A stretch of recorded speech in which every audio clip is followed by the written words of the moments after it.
These squares have built-in shortcuts for specific projects and are helpful to have for some general tasks too. Here's how to use them. The speed square has a basic rule and a lip that fits over the edge of a board. You'll usually see rafter angle degrees and angle indicators from 1 to 90 degrees marked on the diagonal edge. This little tool packs in quite a few useful features. When you're cutting lumber, you can square the edge and quickly mark parallel 90-degree cuts. The diagonal edge is a perfect 45 degrees. Flip a board on edge and make quick marks for 45-degree cuts. You can also mark angles for soffit, fascia, rafter ends, or miter cuts. For example, using the corner as a pivot point, line up the 30-degree marking with the edge of the board and mark your line along the square edge. Scribe cut lines on plywood or drywall using these little notches. The line will be perfectly parallel to the edge. Framing square markings have increments and tables to help you align rafter angles with the pitch of a roof.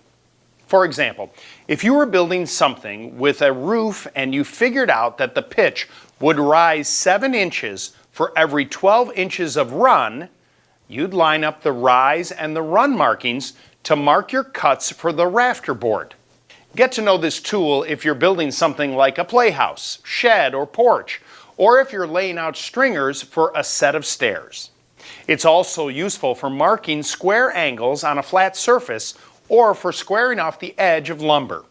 A combination square includes a ruler with an interchangeable attachment. Use the 90-degree angle edge to mark right angles and check the accuracy of a saw cut. Mark continuous lines around 4 sides of a board or post, or scribe a line parallel to the edge of a board. You can also use it as a depth gauge for measuring the depth of a groove and setting the depth of a router bit. Flip this attachment around to set it for 45-degree angle markings. The protractor is used for other specific angles, and once you set the angle, you have a template for repeating the same cut on several pieces. This makes it good for decking or molding projects.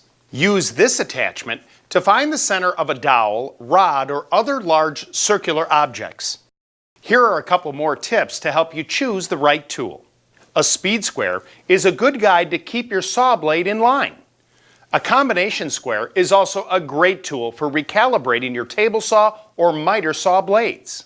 For the tips, advice, and tools you need, visit your neighborhood ACE and find us online at acehardware.com.